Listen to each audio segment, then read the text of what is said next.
Hey, je sais que tu sais qu'il faut sortir de ce cercle vicieux, passer ta vie à gérer des urgences, traiter les problèmes des autres avec des petites solutions que tu es obligé de bricoler parce que tu n'as pas le temps, ou lancer des projets RH que tu finis par porter tout seul. Mais en fait, ton job de RH, clairement, c'est pas ça. C'est de porter ta stratégie et la faire vivre. Alors c'est pour ça que tu as besoin d'une méthode pour structurer ta fonction RH, pour enfin te concentrer sur ce que tu fais de mieux, ton job. Et cette méthode, je l'ai volée aux ingénieurs. C'est le Lean appliqué au RH. 4 modules d'une heure en visio avec des pairs. 3 workbooks et des templates pour gagner du temps, retrouver de la sérénité et te concentrer sur ce qui a vraiment de la valeur. Alors, il y a seulement 8 places ouvertes jusqu'au 12 septembre. Tu cliques sur le lien en description de l'épisode pour en savoir plus et pour me rejoindre. Bon, allez, on reprend l'épisode. C'est parti. Hello les passionnés d'industrie, alors bienvenue sur le seul média qui parle vraiment des enjeux RH de ce secteur. Et son objectif, vous partager des stratégies, des astuces et de l'actionnable pour redevenir l'industrie qui fait envie. Je suis Claire Tenaillot, je suis hôte de ce podcast et fondatrice de Be Wanted. Et mon job, faire rayonner votre industrie.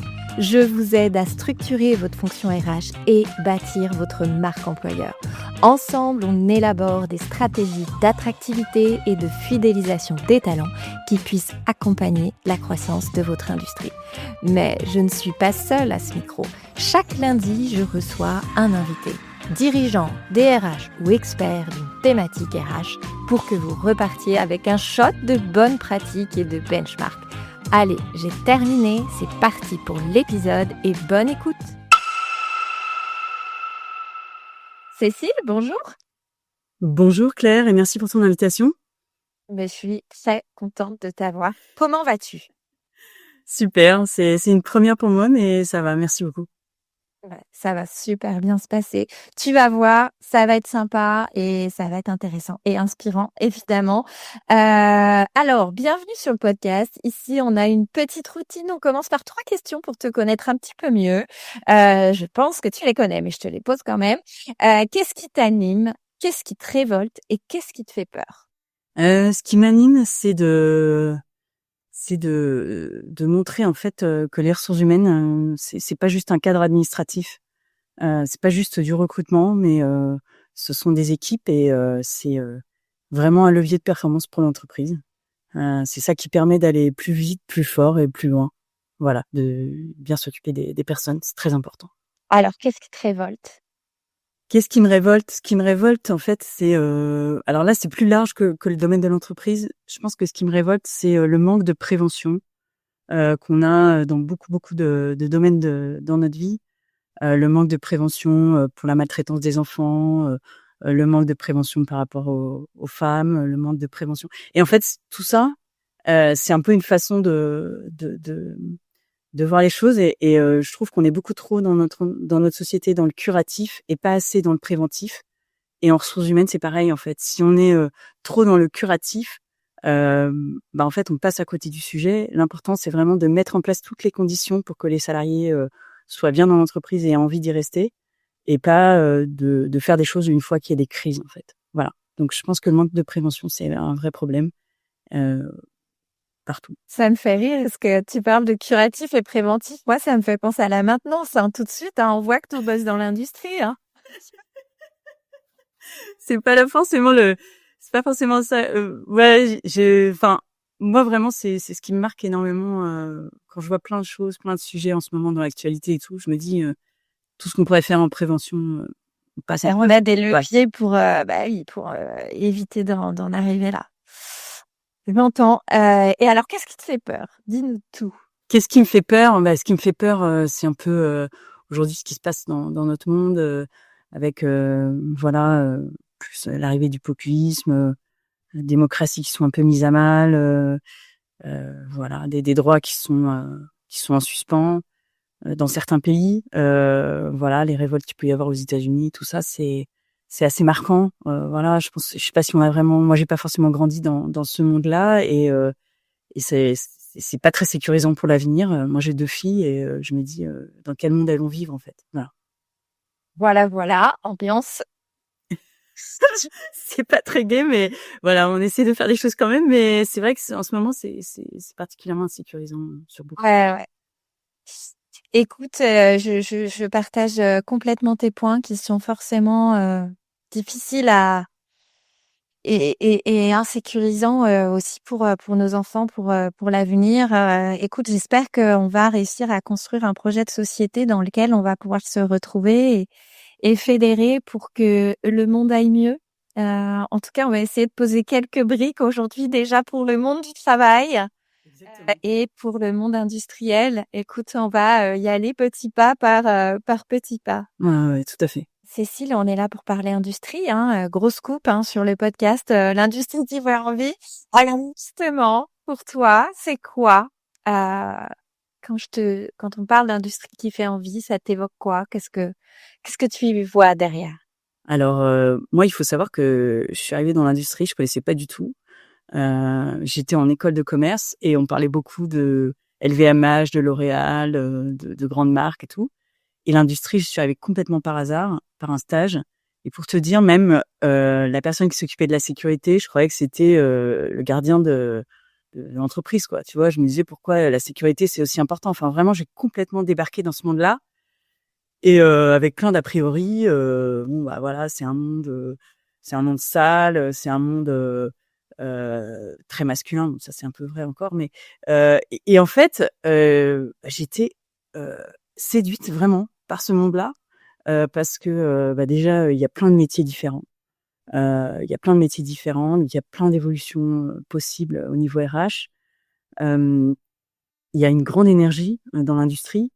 Il y a une fierté aussi parce que souvent tu produis quelque chose que tu peux voir, donc tu peux l'expliquer à tes enfants, tu peux l'expliquer à ton entourage. Quand tu fais des journées portes ouvertes, bah, c'est très visuel pour les personnes. Et puis, il y a la volonté de travailler ensemble. En industrie, tout le monde est dépendant les uns des autres. Il y a une finalité, c'est concret. Donc, en fait, c'est vraiment, voilà, c'est le travail d'équipe, je l'ai retrouvé partout dans toutes les entreprises où j'étais. Et c'est des mondes aussi où, comme justement il y a souvent un problème d'attractivité, mais plus de visibilité, je dirais, parce qu'en fait, une fois qu'on connaît, ben, on n'a pas de doute que l'industrie, c'est un monde super intéressant.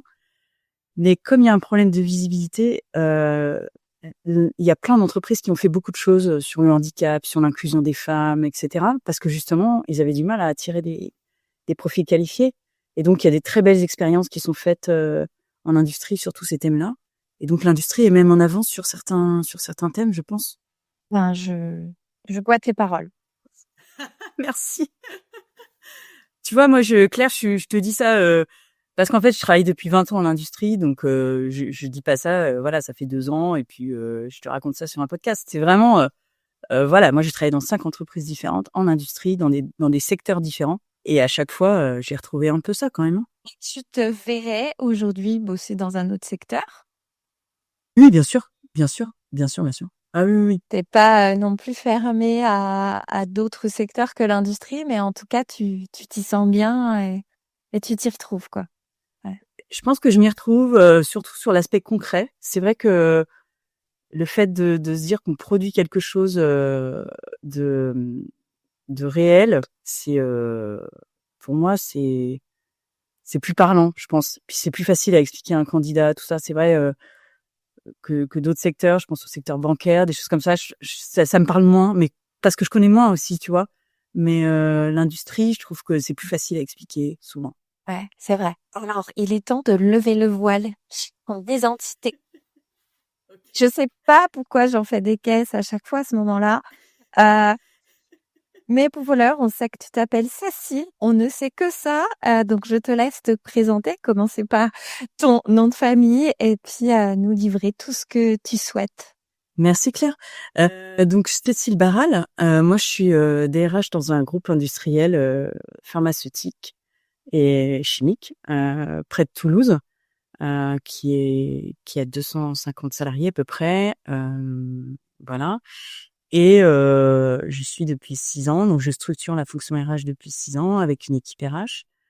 Et la spécificité de mon parcours, c'est qu'en fait, j'ai travaillé 10 ans dans une entreprise américaine, un grand groupe américain multinational, présent sur tous les continents. Et puis après, donc ça c'est la première partie de mon parcours. Et après, j'ai travaillé un petit peu dans d'autres grands groupes. Et depuis 6-7 ans, je travaille en PME, voilà, toujours en industrie. Donc j'ai vraiment connu 2 mondes différents. Et dans mon expérience professionnelle, et je trouve que c'est deux expériences très très riches que j'ai envie de partager aujourd'hui, voilà, avec toi et avec les auditeurs. Eh bien, écoute, ça tombe bien. C'est pile le sujet, effectivement, que tu m'as proposé, qu'on a décidé de décortiquer ensemble. Je vais commencer par poser une petite introduction sans être trop longue, et puis ensuite, on enchaîne sur l'échange.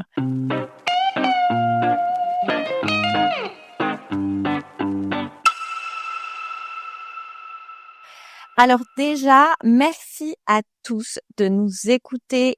Vous êtes vraiment de plus en plus nombreux en ce moment. La croissance du podcast, elle est assez folle. On lance, en tout cas, on est sur le tout début de la nouvelle saison sur ce mois de septembre. Donc merci à toi déjà pour cette ouverture de saison. Je compte sur vous et puis si vous pouvez m'aider à gagner un peu en visibilité, il y a un petit geste tout simple qui prend, je pense, 30 secondes top chrono, c'est de rajouter 5 étoiles juste en haut sur la plateforme sur laquelle vous écoutez le podcast. Bon, je reviens au sujet du jour. Donc aujourd'hui, c'est vrai qu'avec toi, Cécile, on va focuser sur ton parcours de DRH, sur ce virage qui est pas si anodin de passer d'un grand groupe, de grands groupes au pluriel, à une PMI. Comme tu nous l'as dit, tu as une grosse expérience des environnements industriels. Tu as connu des entreprises très structurées avec des process, des standards, des fonctions RH déjà bien staffées, des outils, des équipes importantes. Et puis un jour, tu fais le choix de rejoindre une belle PMI sur un bastion industriel qui est Toulouse. Tu es attendu. C'est une création de poste, il me semble, de ce que tu me dis. Qu'on a. Voilà, lorsqu'on a préparé l'épisode, était justement attendu du coup sur la structuration de la fonction, la création de la fonction RH. Donc c'est hyper intéressant. On va prendre le temps. On va décortiquer tout ça. L'angle ici, c'est de comprendre qu'est-ce que ça change en termes de posture RH, qu'est-ce que ça change dans ton quotidien, qu'est-ce que ça change pour les équipes, pour le dirigeant aussi. Je pense que c'est un sujet. Bref, qu'est-ce que ça fait de passer d'un grand groupe à une PMI? Est-ce que ça te va? Est-ce que tu es prête? Oui, parfait, impeccable. Bon. Allez, donc tu nous disais, tu as évolué dans des grands groupes. Je sais pas si tu nous autorises à les nommer ou pas. Oui, sûr. Ouais. Donc tu m'as parlé, je crois que tu as commencé chez John Deere, si je ne m'abuse. J'ai commencé chez John Deere, ouais. C'est ça, John Deere, Pierre Fabre, Engie, bon, des grands noms. Tu retiens quoi de ces expériences et qu'est-ce que en vrai, qu'est-ce que ça t'a appris? Parce que tu vois la question aussi qui peut se poser quand on commence en tant que RH, est-ce que quelque part il vaut mieux commencer dans un grand groupe? Est-ce que c'est plus formateur à l'inverse de commencer dans une PMI? Est-ce que tu as commencé sur des postes plutôt transverses ou sur des fonctions RH plutôt spécialisées? Bon, je te pose plein de questions en une, mais c'est ça que j'ai envie un petit peu d'aller creuser ici. Alors, donc moi, effectivement, j'ai commencé ma carrière chez John Deere. J'ai eu plusieurs postes. J'ai fait à la fois des fonctions généralistes et des fonctions plus spécialisées, notamment sur le recrutement et le développement de carrière. Ce que ça m'a apporté, c'est une structure, c'est une vision de la fonction RH. Pour moi, c'était pas très parlant, si tu veux, la fonction RH en entreprise. J'avais fait des stages, mais en agence d'intérim, c'était pas tout à fait la fonction RH en entreprise classique. Et du coup, j'ai eu la chance d'entrer dans une entreprise, donc John Deere, qui est une entreprise américaine extrêmement structurée au niveau RH, où vraiment il y a une politique RH une culture d'entreprise très forte, une politique RH très ancrée, etc. Et ça a été une chance pour moi parce qu'en fait, ça m'a montré un peu un chemin, si tu veux. Ça m'a montré que quand la politique RH est très ancrée, que la culture d'entreprise est très assumée, etc., ça permet de mettre en place des politiques RH qui peuvent vraiment permettre la rétention des collaborateurs, l'attraction, tout ça. C'est une entreprise où il y a très peu de turnover, où il y a beaucoup de formation des personnes. Il y a une évolution en fait. Je sais que maintenant ils font plus exactement la même chose que ce qu'ils faisaient quand moi j'y étais, parce qu'ils ont réussi à faire évoluer leurs produits, leurs modèles et tout ça. Et la fonction RH était très très présente, très structurée. Ce qui est très marquant dans les grands groupes, c'est que la fonction RH, elle est partagée. C'est-à-dire qu'en fait, elle est portée par le dirigeant, par les managers et par les ressources humaines. C'est-à-dire que quand tu arrives dans une fonction RH, tout le monde sait un peu ce que tu vas faire, tout le monde sait à quoi s'attendre. On parle de la fonction RH comme quelque chose d'important. On sait pas ce que c'est uniquement quelqu'un qui licencie ou qui fait des contrats. C'est pas une vision grand public qu'on a. C'est vraiment tu succèdes éventuellement à quelqu'un qui a déjà fait des choses, etc. C'est très puissant et c'est porteur en fait. Enfin pour moi, en tout cas, ça l'a été quand j'ai commencé parce que j'avais pas forcément de vision, j'avais la vision des études et tout, mais là je me suis retrouvée vraiment dans quelque chose de concret et qui m'a vraiment formée. Ça m'a formée à comprendre comment on recrute, à comprendre comment on met en place des politiques RH, à comprendre ce que c'est que les relations sociales, ce que c'est que le dialogue social, quelle posture il faut avoir pour être RH, parce que j'avais des modèles, tu vois. J'avais des modèles, et puis il y avait ce côté interculturel, bon, je suis déjà de dire, qui était extraordinaire, c'est-à-dire beaucoup de comparaisons avec avec le modèle américain qui était très très avancé, qui nous aidait beaucoup, avec d'autres cultures en Europe, je pense culture du Nord, Allemagne, Norvège, tout ça. On avait beaucoup d'échanges, donc c'était très riche en fait. Donc moi, ça m'a énormément apporté. Moi, tu avais beaucoup d'échanges avec tes pairs, Oui, tout à fait. parlant en Europe, Allemagne, Norvège, etc. Tu avais beaucoup d'échanges avec tes pairs, quoi. Ouais. En fait, ce qui était très intéressant, c'est que je l'ai pas dit, mais c'est donc une entreprise américaine. Mais moi, je passais 50% de mon temps à parler anglais, parce que tout était en anglais dans les procédures, tout ça. Donc effectivement, j'étais avec en France d'abord en France et j'ai travaillé après un peu en Espagne, mais en France avec des Français, etc. Donc je recrutais des Français, etc. Mais j'avais beaucoup de benchmarks, de discussions avec d'autres personnes en Europe qui faisaient le même job que moi, et on parlait un peu de ce qu'on faisait, on voyait comment eux faisaient, comment nous on pouvait faire. Enfin, et en fait c'est super riche. Et on travaillait beaucoup avec les États-Unis parce que les États-Unis envoyaient un peu toute la politique RH qu'on adaptait en France. Donc il y avait beaucoup de discussions avec les Américains où ils disaient nous on va faire comme ça, nous on va lancer une politique de développement RH, on va rencontrer les salariés et on va les faire évoluer après dans la mobilité interne, il faut faire comme ça. Et nous on l'adaptait au modèle français qui est un peu différent. Voilà, donc c'est super riche quoi. Et t'avais pas trop de distorsion, justement entre, alors c'est des cas que j'ai un peu rencontrés près de mes clients, mais où parfois la déclinaison de la politique RH à l'américaine presque pas du tout compatible avec le modèle français, tu vois. Est-ce que après peut-être qu'ils avaient une très forte sensibilité RH, ce qui fait que c'était peut-être plus facilement compatible, même s'il fallait l'adapter à notre réglementation, à notre culture française, etc. Qu'est-ce que tu peux me dire là-dessus? J'ai pas trop connu ça parce que si tu veux, il y avait à la fois le siège aux États-Unis, mais il y avait aussi un siège en Allemagne, qui était là vraiment le siège européen, qui probablement adaptait encore un peu les choses avant de le retransférer dans les pays. Tu vois, tu avais une sorte de filtre. Par contre, c'est vrai que c'était très novateur. Moi, j'ai connu le télétravail il y a 20 ans. J'ai connu, il faisait du télétravail, enfin, il n'y avait pas de problème. Nous, la politique, c'était attirer, développer, retenir. Et aujourd'hui, c'est la politique de toutes les entreprises, en fait. Donc, tu vois, enfin, il y avait vraiment cette conscience que si on met en place un environnement attractif, on attirera des gens et on les retiendra. Donc, il y avait une rémunération qui était au-dessus du marché. Enfin, donc il y avait très très bonnes conditions de travail. Il y avait de la flexibilité du temps de travail. Ah Tu vois, nous, il y avait t'avais des employés qui terminaient à 15h30 tous les jours. Enfin, parce qu'il y avait la flexibilité du temps de travail. Et quand je suis arrivée, je te dis, c'était en 2005. Tout le monde faisait des entretiens annuels. Donc tu vois, si tu veux, c'était plus novateur et pour moi, c'était ah bon, c'était presque, c'est comme ça partout après. Tu vois, C'était voilà, parce qu'en fait, je pense qu'ils avaient tout compris, quoi, et puis qu'ils l'ont mis après en place, et puis ça marchait, hein, ça fonctionnait, ça fonctionne Ouais. très bien d'ailleurs. Et ton management à toi était cohérent par rapport à la feuille de route et la stratégie RH? Je veux dire, tu nous parlais, tu nous disais que tu as été vachement mentorée, que tu avais des modèles, etc.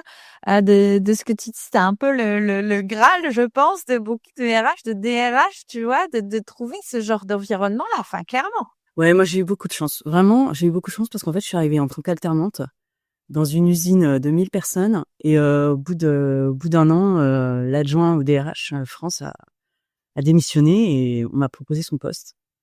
Donc en fait, Trop ça a bien. été passer un cap, mais et c'était super parce que c'était quelqu'un qui connaissait très très bien l'entreprise, le DRH, et qui était très structuré aussi. Et la politique de l'entreprise était très structurée, donc la politique RH l'était aussi. Et après, il y avait une déclinaison d'objectifs. Voilà. Après, je dis pas qu'il n'y a pas eu de difficulté, que tout a été simple et que c'était un autoroute, hein. Il y avait des objectifs, il y avait voilà, il y avait des enjeux, il y avait des équipes qui des fois voulaient pas collaborer, etc. Mais j'ai un souvenir vraiment ébloui de cette entreprise. Je pense que je serai toujours ambassadrice de cette entreprise, c'est sûr. Ouais, puis tu avais une forme de cohérence et d'alignement entre feuille de route entreprise, feuille de route RH, déclinaison en plan d'action, en objectif, etc. Trop bien. Mais attends, j'ai encore une autre question. Mais quand tu as vécu ça, genre, en gros, tu nous dis que c'était ton premier job dans la vie active, en tout cas une fois passé tes études. Tout à fait. Tu vis ça une fois. Et ça doit pas être facile de te dire, est-ce que vraiment je vais le revivre? Tu vois? Parce que, enfin, honnêtement, c'est un peu le Saint Graal. Moi, ça me donne envie, là, ce que tu nous dis. Ça doit pas être facile de se dire, waouh, ok. En même temps, tu dois avoir aussi un moment, et c'est normal, tu étais toute jeune, tu l'es toujours, mais tu dois aussi te dire, ben, est-ce que je pars pour découvrir autre chose, pour apprendre des choses différentes? Et est-ce que en vrai, t'étais consciente à ce moment-là de ce cadre de travail aussi qui te convenait, tu vois? Oui, bah c'est une excellente question. Ça s'est fait par étapes, si tu veux. Moi, je suis quelqu'un qui aime énormément le challenge. Euh, Peut-être que maintenant c'est un peu moins le cas, mais j'étais un peu bon. Si c'est mission impossible, j'y vais. Et donc du coup, tu vois, en fait, j'ai eu plusieurs postes. Donc j'ai eu un poste dans une usine pendant 5 ans, et puis après j'ai eu mon premier poste de responsable ressources humaines dans une filiale qui était un assemblage de PME. Déjà là, c'était un environnement qui était complètement différent. Dans la même entreprise, mais des entreprises qui avaient rejoint le groupe peu de temps avant, donc Ouais, la c'était des culture n'est pas du rachats. tout implantée. Voilà, c'est ça. Ouais. C'est pas du tout implanté, etc. Donc déjà, c'était un environnement qui était vraiment différent, avec un aspect très PME, très pragmatique, très concret. Et ça m'a correspondu parce que j'avais envie de créer des choses, parce que j'avais envie d'avoir un poste de responsable RH, j'avais envie de faire des relations sociales, etc. Donc j'y suis allée par étapes, tu vois. Et donc du coup, après, j'ai senti qu'à un moment, les Américains, ils sont très dans les process et dans les outils. Et à un moment, je sentais que finalement, mon job aurait déjà l'entreprise a fermé, mais surtout, mon job aurait moins d'intérêt parce que il y avait beaucoup d'outils qui étaient mis en place, et finalement, j'avais un peu l'impression qu'en tant qu'RH, j'allais appuyer sur des boutons, tu vois. Donc là, j'ai senti qu'il fallait changer. Bon, j'avais fait 10 ans, c'était génial, j'avais une super expérience, donc voilà, j'avais pas de Oui, tu cet étais effet-là, arrivée au tu vois, bout de c'est fait naturellement. Ouais. ouais, d'accord. Et du coup, je t'avais posé aussi une question, c'était, tu penses que quand on commence, toi, tu conseillerais quoi? Est-ce que c'est très formateur de commencer dans un grand groupe, ou est-ce que à l'inverse, ça peut être limitant? Est-ce que parce que tu vois, à l'inverse, bah, dans des ETI ou dans des PMI, parfois, on peut avoir des rôles RH un peu plus transverses où on apprend aussi beaucoup de choses. Enfin, est-ce que tu as un point de vue là-dessus? Moi, je suis très admirative des gens qui commencent en PME. J'en croise beaucoup parce que je fais partie de la NDRH, et je croise beaucoup de gens comme ça, qui arrivent dans des environnements où il y a rien qui est structuré et qui structure tout, etc. Moi, je sais que ça aurait probablement été compliqué pour moi parce que je te dis, j'avais pas cette vision-là. Mais je trouve que effectivement, comme tu le dis, c'est très très formateur, hein, parce que tu arrives, tu as tout à structurer, tu mets ta patte, tu mets ton empreinte. tu te formes par toi-même. Enfin voilà, je pense pas qu'il y ait une bonne façon de faire. Je pense que ça dépend de la personne, de ce qu'elle a envie de faire. Tu vois, il y a plein de gens qui se lancent dans l'entrepreneuriat après leurs études. Moi, je Et préfère. en plus, ou même Ouais. pendant leurs études, ou même au lycée.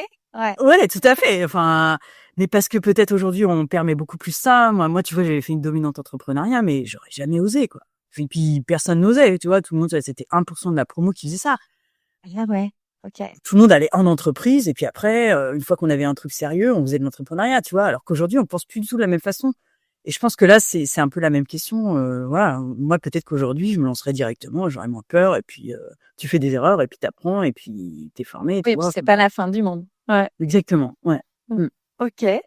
Et donc, alors, parle-nous de ce moment où tu te dis, bon, j'ai fait plusieurs grands groupes, à moins que tu aies envie de nous parler aussi de tes autres expériences, c'est avec plaisir, mais ça change quoi de passer d'un grand groupe à une PMI?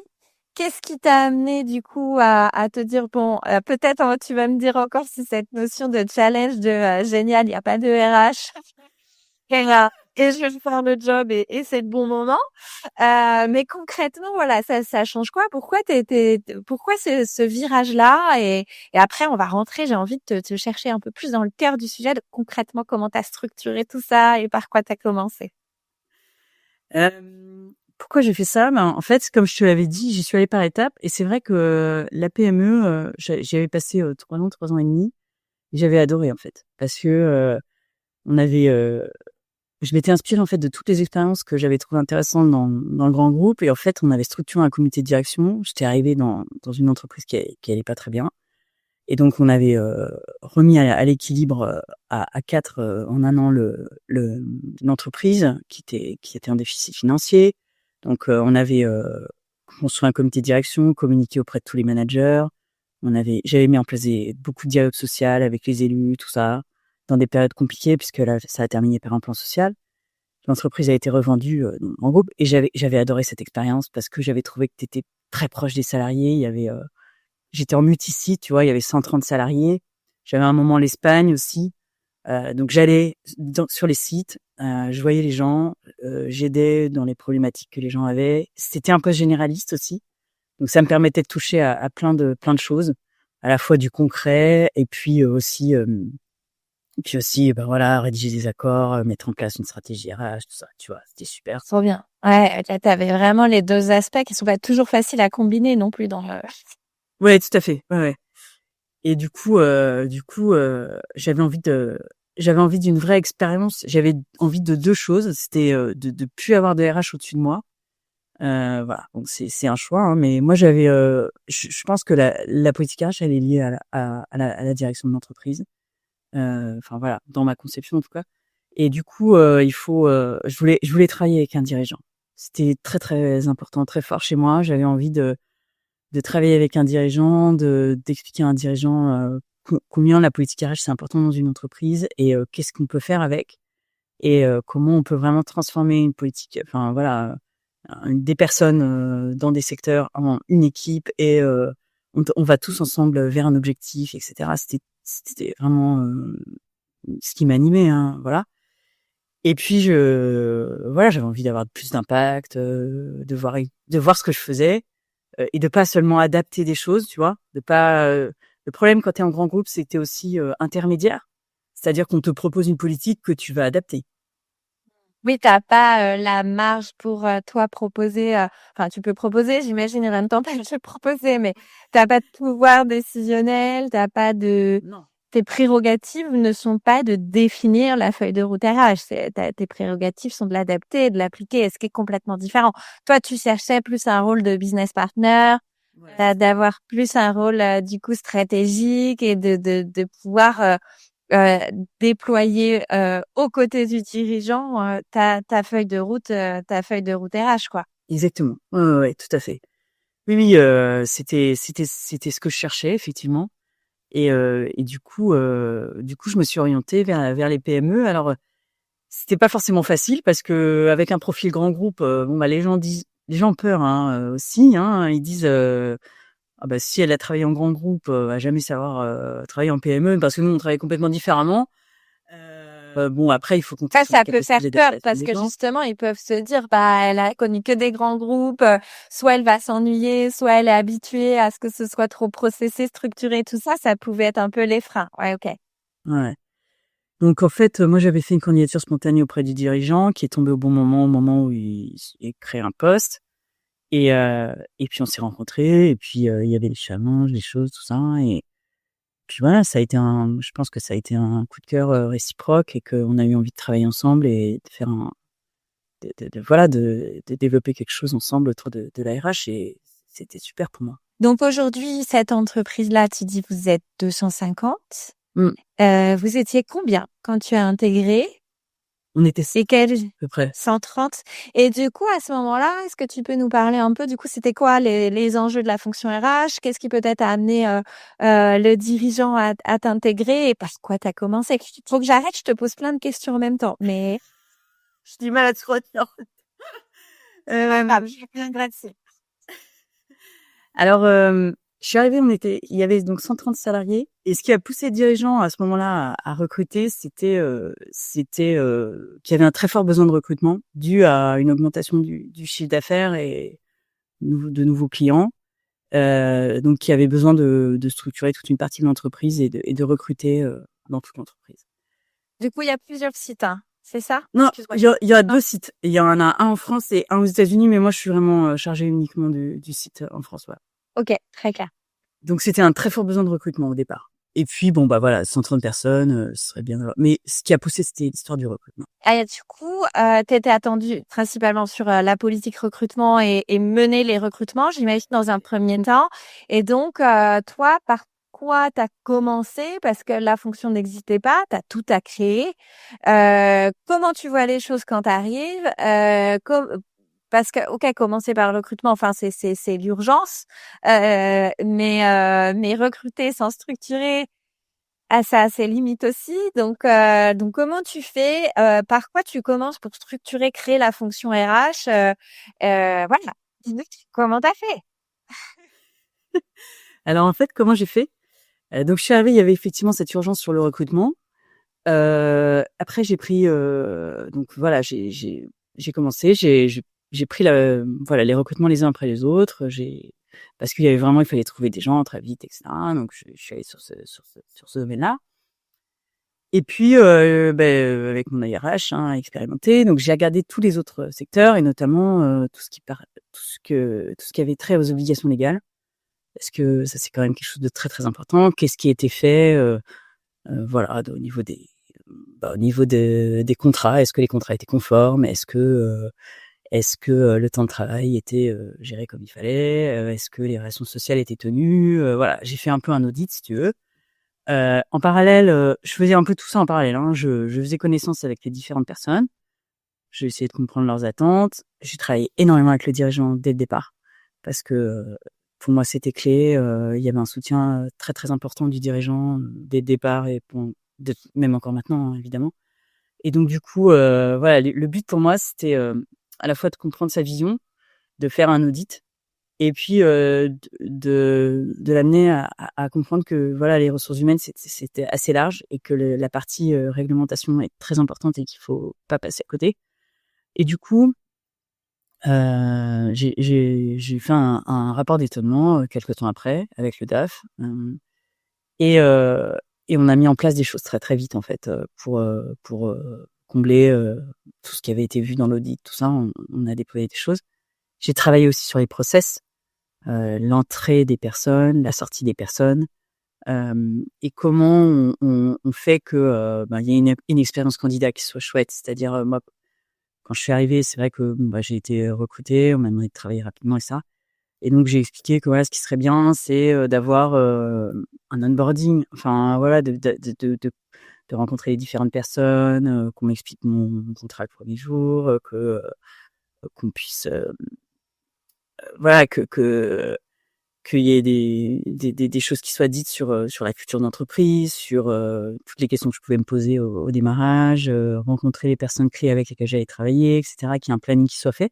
Donc c'est des choses qu'on a organisées pour les suivants.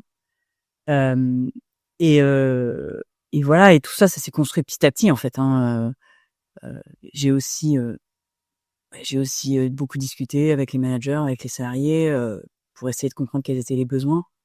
Est-ce qu'il a fallu auprès des managers et des salariés que tu trouves ta place, vu qu'ils n'avaient pas de fonction RH, tu vois? Ouais. Bien sûr, évidemment. Alors, oui, ça a été un challenge, si tu veux, parce qu'en fait, les gens, en fait, ont travaillé sans toi pendant 10 Ouais, ans, c'est 20 ça. ans. À quoi tu vas servir? Voilà. En fait, toi, tu vas pas leur expliquer ce qu'ils vont faire, quoi, tu vois? Et je les comprends complètement, en fait, tu vois? Moi, j'ai pas du tout de prétention par rapport à ça, en fait. Alors, t'en as certains pour lesquels c'est un soulagement parce que quand même, on gérait tout et on faisait les contrats et on n'était pas sûr et les salariés machin étaient pas contents, etc. T'en as d'autres, bon bah ils faisaient très bien et ils voient pas du tout pourquoi. Qu'est-ce que tu vas changer. Donc t'as tout un travail de ça a été un énorme travail aussi de Ouais, d'influence, sensibilisation, influence, ouais.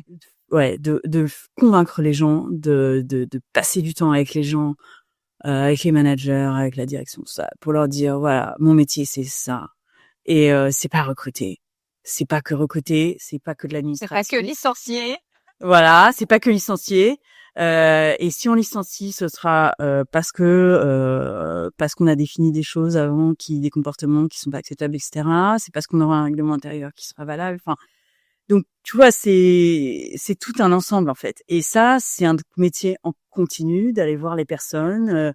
Le recrutement pour ça, c'est génial. C'est génial parce que dans Ouais, tu toutes vois les toutes les parties entreprises, prenantes. c'est une porte d'entrée super parce que tu es obligé de travailler avec les gens. Et t'es sur le terrain pour comprendre ce qui se passe, T'es sur le comprendre les terrain. métiers, Ouais, exactement. les managers, l'équipe, comment ça fonctionne. Il faut que tu aies le plus d'infos possible pour recruter bien. Exactement. Donc, t'es au cœur du sujet, tu comprends les métiers, tu travailles avec les gens. Bon, les gens voient que tu facilites parce que bah, t'amènes des bons CV, tu défends des candidats des fois que d'autres voudraient pas prendre. Enfin, donc t'as un rôle vraiment là, c'est une porte d'entrée qu'il faut pas louper. Et moi, en fait, mon objectif au départ, c'était c'était de faciliter et de montrer que j'allais les aider à gagner du temps sur leurs fonctions à eux, pour après me faire accepter pour aller sur d'autres sujets, le conseil RH, la mise en place d'accords, des choses comme ça. C'est vraiment l'objectif. Au départ, moi, je faisais tout ce qu'on me demandait. On m'aurait dit, tu fais des photocopies là, machin, je l'aurais fait parce que si ça peut être, non, mais tu vois, Ouais, je en fait, comprends. t'es pas forcément attendu, enfin, en réalité. Donc, Bah, le job tu dois faire sa place. pas, donc ouais. Ouais. Donc toi, alors si j'ai une autre question avant d'aller là-dessus, est-ce que tu t'en as parlé d'ailleurs un peu en introduction de l'industrie qui est encore en majorité, même si ça progresse, mais encore un monde d'hommes. Alors tu as le droit de me dire Joker si t'as pas envie de répondre à cette question, mais tu peux sortir ta carte Joker à tout moment. Mais est-ce que tu penses que ça a été difficile de faire ton trou étant une femme dans une industrie à un service qui n'existait pas? Non, non, je pense pas. Ça aurait pu être un sujet chez John Deere aussi, tu vois. C'est pas forcément d'être une femme. Tu vois, quand j'étais arrivée chez John Deere, le sujet c'était pas tellement d'être une femme, c'était surtout d'être jeune, tu vois. Donc c'est dès que t'es différent en fait que c'est un sujet. Là, je suis arrivée dans une entreprise où il y avait quand même beaucoup de femmes, hein, parce que on est dans l'industrie pharmaceutique en partie, donc il y a quand même beaucoup de femmes.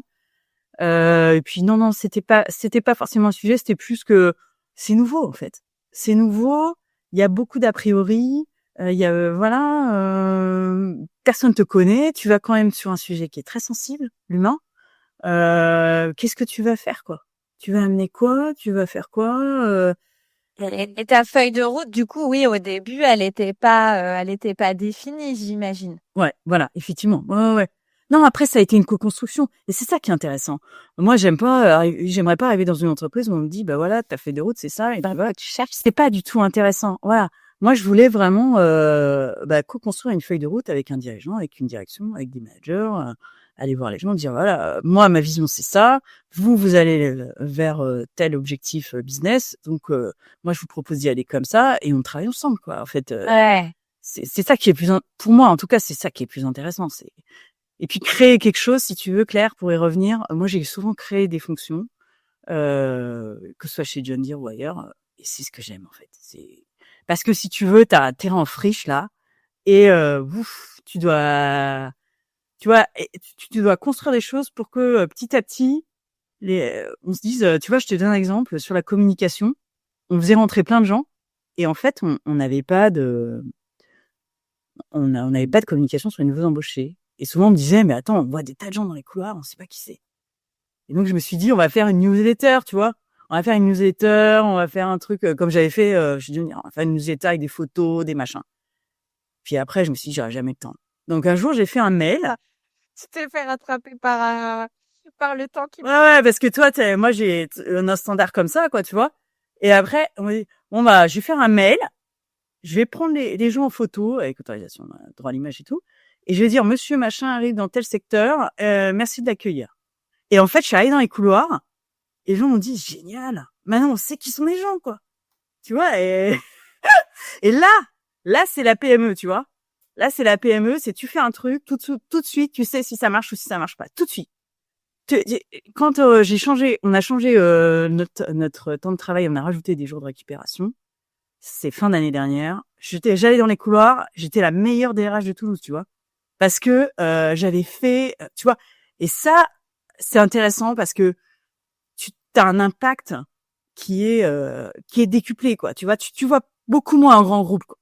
Parce que les gens sont habitués déjà. Enfin, les gens te connaissent. Tu connais tout le monde. Voilà. Et inversement, s'il y a un problème, tu le sais tout de suite aussi. Les gens viennent te voir et qu'est-ce qui s'est passé là, machin. Et tu peux le régler aussi très vite.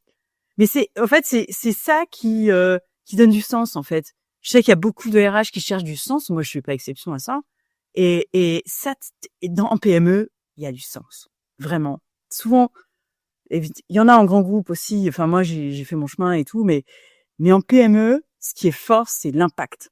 L'impact que tu peux avoir, parce que les gens viennent te voir, parce que des fois tu te bats pour certains sujets et puis tu te rends compte que les gens sont super contents, que ce soit sur les aidants, que ce soit sur le handicap, quand tu as des personnes que tu recrutes qui ont un handicap et qui n'ont jamais trouvé de boulot, et puis grâce à toi, eh ben, tu as un impact, tu vois, quand ton dirigeant te fait ah oui, bah ça, on n'avait jamais fait, et là, on l'a fait, et ça marche. Trop bien. Tu vois, et ça, eh ben, c'est le concret, c'est la proximité, c'est d'aller à l'essentiel tout le temps, parce que la ressource limitée, c'est le temps. T'as pas 15 personnes autour de toi, donc t'es obligé d'aller tout le temps à l'essentiel. Mais du coup, ben, quand ça march. Mais tu vois, je trouve ça génial. En plus, ce que tu dis de, ouais, j'avais fait une newsletter, donc j'imagine que t'avais fait un truc persuadé, hyper bossé, machin. Tu te dis, bon, j'ai pas le temps, faut que je passe sur un truc, où t'as dû te dire, bon, je vais faire du mode dégradé. Oui, tout à fait. Tout à fait. Mais en fait, c'est une super remarque que tu fais là. Ça m'a appris un truc, c'est l'important dans la vie, c'est l'action, tu vois. Parce que moi, je suis beaucoup dans la réflexion. Alors ça, est-ce qu'on va faire comme ci, comme ça? Je fais des hypothèses, machin. Mais la PME, ça m'a toujours appris. Ça m'a ramené à, oh, tu vas nous le trouver, le gars, là? T'arrêtes de chercher du sourcing partout. On en a besoin maintenant, tu vois. Et ça te ramène toujours à ça, quoi. On veut aller là. Ok, tu veux former les gens, mais ça va coûter combien? Ça va apporter quoi? Voilà, tu fais des choses. Il y en a qui marchent, il y en a qui marchent moins. Personne ne va t'en vouloir parce qu'en fait, t'as essayé. Et puis toi, t'avances, quoi, petit à petit. Et tu vas pas avancer qu'avec des grands pas ou la newsletter, le machin, le super accord. Tu vas faire un truc peut-être un peu moins bien, mais en fait, les gens vont être super contents. Et c'est ça qui compte, en fait, à la fin. Tu vois? Ouais, et c'est hyper intéressant parce que tu vois, bon, tu sais que je suis piquée d'améliorer continu et tout ça. Et en fait, c'est typiquement la méthodologie des petits pas, en fait. Exactement. Ah, mais Et du test and learn, dont souvent en prod, ben en fait on le sait, chaque petit pas compte, chaque petit progrès compte. Et toi, j'imagine que ça doit être un vrai apprentissage parce que le décalage, sans que ce soit du tout péjoratif, hein, et le décalage entre le niveau de maturité, peut-être niveau de maturité et indus et RH et stratégique et gouvernance, tu vois, entre ce que tu as connu dans les grands groupes et ce que tu connais dans une PMI doit être énorme. Et donc forcément, tu devais arriver avec toi un niveau d'exigence de détail qui était cohérent par rapport au job que tu occupais. Mais en même temps, je trouve que c'est aussi un super apprentissage que de se dire non mais en fait, on n'a pas besoin de développer des usines à gaz pour que ça fonctionne et on peut faire step by step, quoi. Mais là, tu te soulèves un point, Claire, qui est vraiment clé. Quand on avait préparé l'épisode, je me suis dit, en fait, ça m'a fait penser à un truc. C'est en fait, je pense que le plus gros défi, ça a été moi-même, en fait, tu vois. C'est comment je fais le deuil de me dire, ça va être comme j'ai connu, tu vois. Je vais les amener à là, en fait. Non, c'est pas ce qu'ils t'ont demandé, tu vois. Donc toi, tu vas t'adapter, puis tu vas faire différemment. Puis il y a des choses que tu vas faire qui vont aller plus loin que ce que tu as connu, d'autres différemment, tu vois. Et il faut sortir de ça, il faut aller vers finalement ce qu'on te demande, apporter le plus possible, mais pas aller dans un standard où tu as des ressources qui seront complètement différentes. Ça n'a rien à voir en fait. C'est des environnements qui sont très très différents. Donc tu vas essayer d'amener le plus de valeur ajoutée au fil du temps avec les moyens que tu as. Et en fait, tu découvres que tu peux faire plein de choses, mais tu vas les faire différemment. Puis peut-être tu vas associer des fois les salariés, tu vas discuter différemment avec les élus, tout ça. Mais c'est vrai que tu dois faire un deuil de ça. Enfin, moi, j'ai dû faire le deuil de me dire à un moment, bon bah non, on va pas faire pareil, quoi. Ouais, il a fallu que tu te déconstruises un peu. En quelque sorte, c'est ce que tu nous expliques. Que tu déconstruises un peu peut-être tes croyances, mais qui faisaient partie de la culture de tes boîtes, hein, tu vois. Bien sûr. Et que tu déconstruises ça et que tu réévalues aussi l'ambition RH de l'entreprise pour qu'elle colle à leurs justes besoins finalement. Voilà, c'est ça, exactement. Ah, c'est hyper intéressant. Et tu vois, si je récapitule en gros ce que tu as dit. Donc, mettre les pieds dans l'opérationnel. Toi, tu avais la porte idéale du recrutement pour pour avoir du lien avec le terrain, comprendre les parties prenantes, les enjeux, les équipes, etc. Donc, super porte. La partie audit, rapport d'étonnement sur je rencontre, qu'est-ce qui se passe, comment tu vas, quelles sont tes problématiques. Ensuite, feedback aux dirigeants et au DAF. En gros, c'est ça que tu nous as dit. Et ensuite, tu es parti sur vraiment la dimension sensibiliser aux enjeux RH. Tu nous as parlé aussi en 5e point, je dirais, de prendre ta place au fur et à mesure, enfin bon, qui est un 5e point, mais qui finalement est en parallèle de tout cela. Qu'en tout cas, l'ensemble de ces actions t'a permis de te positionner, de prendre ta place, de gagner en légitimité, et puis d'accepter de faire pas à pas et de construire votre politique RH, ta stratégie RH. Mais c'est hyper intéressant, tu vois. Moi, j'avais pas saisi à ce point-là le côté déconstruction de ton modèle de RH, en tout cas. Tu vois, je pensais pas que c'était allé jusque-là, en fait. Bah, je pense qu'aujourd'hui, je vois plus la RH de la même façon. Je pense que, tu vois, quand quelqu'un me parle de ses problématiques RH, quand je vais à la NDRH ou que je rencontre beaucoup de RH, tout ça, tout de suite, je me dis, je me remets dans quand je suis arrivée en 2019 dans cette entreprise et comment j'ai réagi. Et des fois, je me refais le film arrière, tu vois. Je me dis comment je pourrais faire mieux pour avoir plus d'impact plus rapidement, tu vois. Et je me dis voilà que la clé vraiment pour moi, c'est d'aller vraiment à l'essentiel, de comprendre la vision de la direction, de comprendre les besoins des salariés, de factualiser, de chiffrer les projets, de chiffrer l'impact que tu vas avoir, de chiffrer les risques juridiques.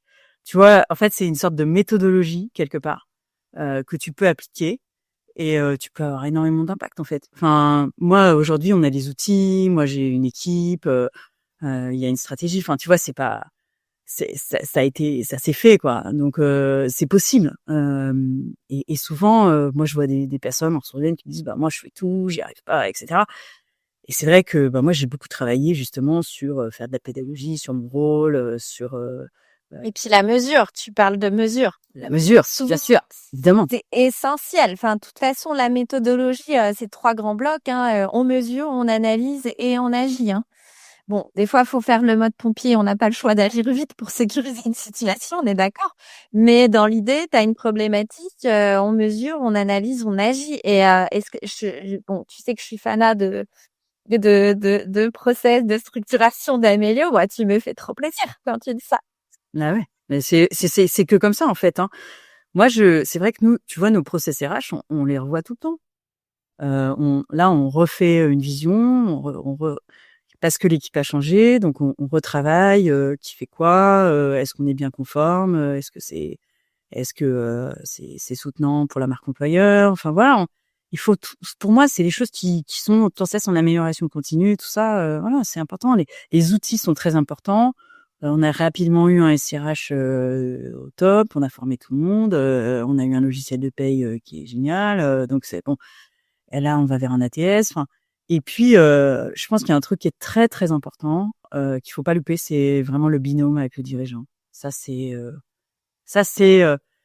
moi, si tu veux, j'ai eu une chance vraiment vraiment beaucoup de chance parce que en fait, je discute beaucoup avec mon dirigeant depuis le début. Moi, je me suis toujours dit, je vais tous les jours le voir. Parce que pour lui parler, pour lui dire voilà, on en est là, on fait ça, etc. Parce que je savais que ce sujet-là des ressources humaines, c'est un sujet très, enfin voilà, c'est un sujet qui est difficile de lâcher et tout, et qu'il soit au courant, et puis qu'on ait des bonnes idées ensemble, parce que en fait, on est très complémentaires et on n'a pas la même vision sur certains trucs, on n'a pas le même parcours ni rien. Et du coup, on peut s'apporter énormément. Moi, j'ai une vision, lui en a une autre. Et puis on trouve une solution et on a toujours travaillé comme ça. Et ça, je pense que ça peut pas fonctionner s'il y a pas de binôme efficace, s'il y a pas un vrai soutien, s'il y a pas, tu vois, un vrai dialogue continu. Ça veut pas dire que tu es toujours d'accord, tu vois. Non, mais tu vois, après, c'est aussi parce que tu as mis en œuvre les conditions de la réussite. Ouais, Quand tu ouais, parles, tout à fait. quand tu dis, bah déjà, mettre de la mesure, bah forcément, ça parle à un dirigeant d'une PME. Le dirigeant d'une PME, c'est sa boîte, c'est son bébé, c'est sa responsabilité. Évidemment qu'il va t'attendre sur de la mesure. Moi, j'ai bossé dans des très grands groupes aussi américains. Je vais pas les citer, mais des fois, sur des sujets RH, on m'a déjà dit, non, mais moi, je suis pas à 1 million d'euros près. Hein. Mm. OK.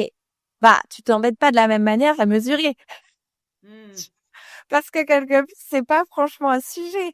Donc ouais, là, tu parles de sa boîte, enfin, c'est complètement différent, je pense. Et donc en fait, en faisant ça, tu parles le même langage que lui, en lui disant: «Écoute, je te propose de mettre telle action sur la table parce que les impacts, aujourd'hui sont ceux-là. On passe tant de temps, ça nous coûte tant de temps.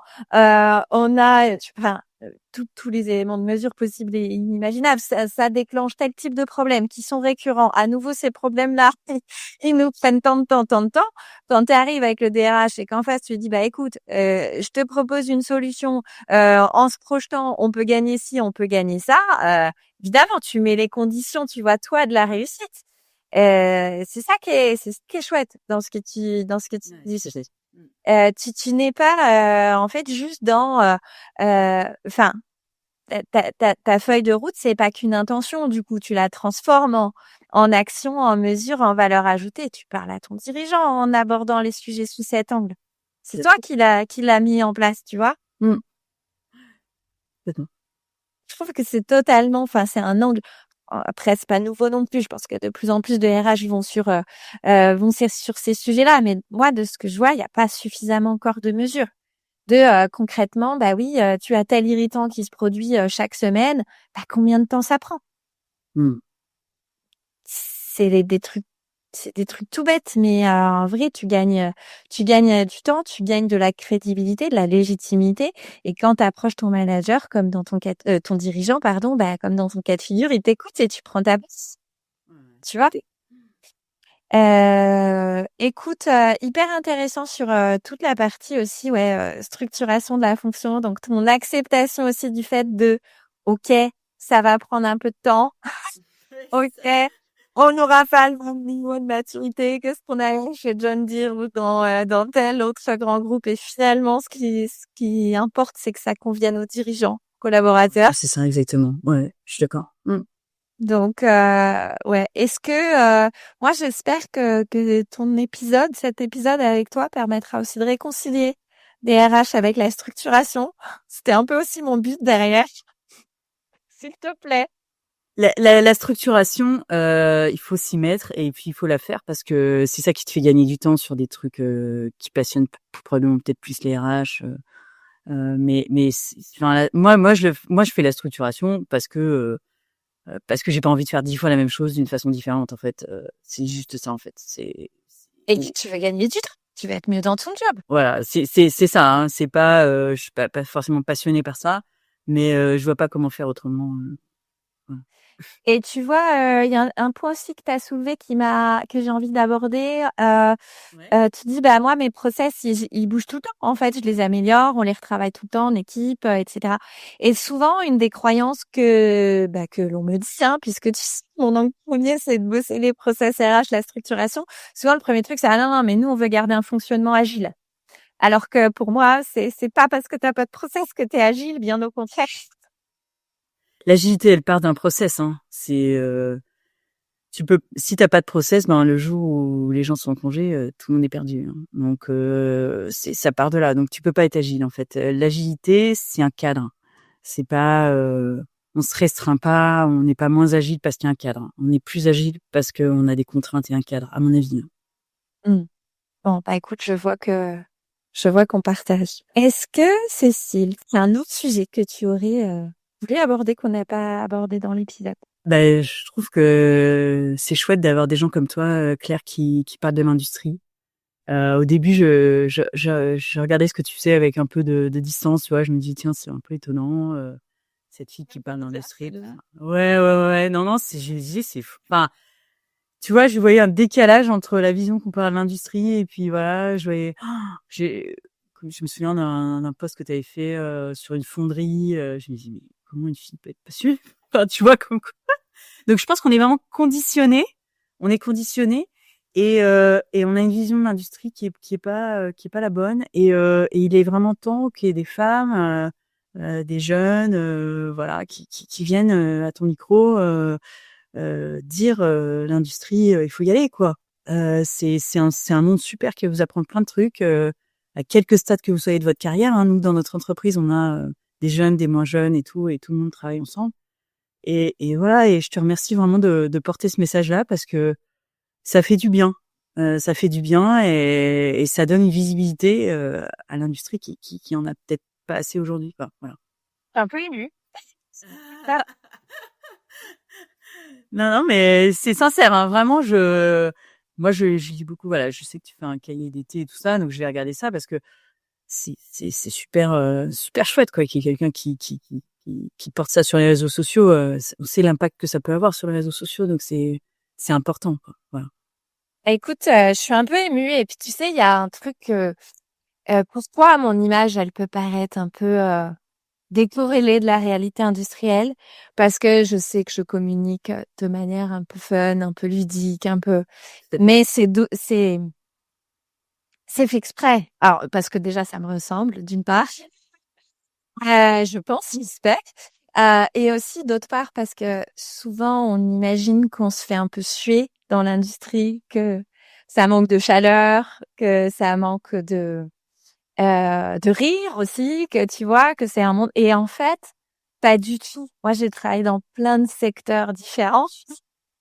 Et en fait, je me suis jamais autant amusée que quelque part dans l'industrie. En fait, les rapports sont extrêmement simples. Et tu vois, c'est complètement.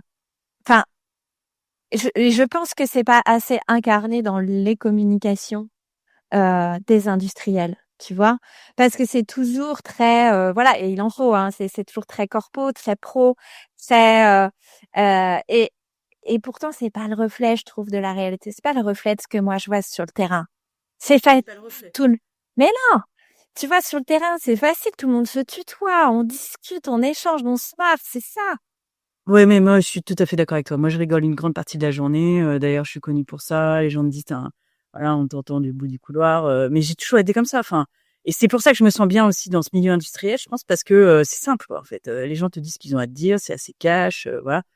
Et c'est des milieux où il y a, voilà, il y a plein de créativité, il y a plein d'humour, et, et c'est super intéressant. Enfin voilà. Donc oui, oui, je suis d'accord avec toi. C'est pas assez incarné, c'est pas assez. On n'ose peut-être pas assez dire venez parce que vous avez bien rigolé quoi. Et c'est Et important de bien rigoler. Et c'est hyper important. Et enfin, tu vois, je sais pas, moi, j'ai bossé dans l'immobilier, j'ai bossé dans l'intérim, j'ai fait plein de trucs différents. Je suis pas là pour faire mon CV, mais j'ai jamais rencontré cette simplicité en dehors que dans l'industrie. Et en fait, je trouve que c'est aussi cool de l'assumer. Et tu vois, de le dire, en fait, non, c'est hyper simple. Et moi, il y a plein de gens qui me disent, mais attends, c'est pas possible que toi, tu t'amuses dans l'industrie. Bah, en fait, tu sais, les gens sont très drôles et très sympas Les dans gens, l'industrie. Talbot est très sympa. Ouais, ils prennent pas du tout au sérieux. Et c'est vraiment cool, quoi. En fait, je te jure que vraiment, on est des gens sympas. Promis. Tu peux même mettre des baskets dans l'industrie, c'est complètement dingue, hein. Bon, pas dans les ateliers, évidemment. Mais si t'arrives en jean basket avec un pull à capuche, c'est ok, en fait, tout le monde s'en fout, tu vois. Laisse tes loups-boutins, la carte, ton date, du samedi soir, c'est pas un sujet. C'est, On est d'accord. enfin voilà, moi j'aime beaucoup ce côté-là et je trouve qu'effectivement ça manque. Et tu vois ce côté, moi comme toi, je viens pas du tout de l'industrie, hein. Moi je viens du milieu de la culture. Mon père est musicien, enfin absolument rien à voir. Et en fait, ouais, je me suis carrément passionnée de comprendre les procédés, les changements de matière, comment tout ça fonctionne. Et je trouve ça trop bien. Et ouais, en vrai, je vois très bien de quel poste tu parles. C'est la fonderie de Charles Lauzier. Je fais coucou à son dirigeant qui nous écoute souvent. C'est bluffant. Enfin, moi, je trouve ça dingue de te dire qu'à la base, c'est l'être humain qui est capable d'imaginer, qui a mis en place tous ces procédés, qui aujourd'hui continue de les faire évoluer. C'est juste ça, en fait. Tu vois? C'est sûr. Voilà. Moi, c'est ça qui m'anime, hein. Moi, si tu peux mettre les pieds dans un atelier tout le temps à causer de tout ça, je signe. Voilà. Mais écoute, on est quand même de plus en plus nombreux à prendre la parole sur l'industrie. Tu le fais aussi très bien et c'est vrai que on sait que vous, quand vous êtes RH, TRH dans l'industrie, bah oui, c'est pas les mêmes enjeux, c'est pas le même monde que dans la tech ou dans la finance. Et tout ce que tu as dit sur le côté concret, pragmatisme, bah ouais, c'est plus que pragmatique. Cécile, merci pour tout. Merci Merci beaucoup, pour Claire. tout. J'ai été ravie de te recevoir. J'imagine qu'on te retrouve sur LinkedIn. Exactement. Ceux Ouais. qui veulent Je te fais des posts contacter. réguliers sur LinkedIn. Ouais, tout à fait. Bon. Merci et puis je te dis à très bientôt alors. On reste en contact. Merci, Claire. À bientôt. Allez, bye. Encore merci de nous avoir écoutés. Il est temps de se retrouver lundi avec un nouvel invité. C'était Claire Tenaillot, fondatrice de Be Wanted, et vous venez d'écouter un épisode de l'industrie qui fait envie. Bon, pour être certain de ne rien manquer, pensez à vous abonner, que ce soit sur Spotify, Deezer ou Apple Podcasts. Surtout, pensez à laisser un avis 5 étoiles pour lui donner de la visibilité. Allez, à bientôt sur l'industrie qui fait envie.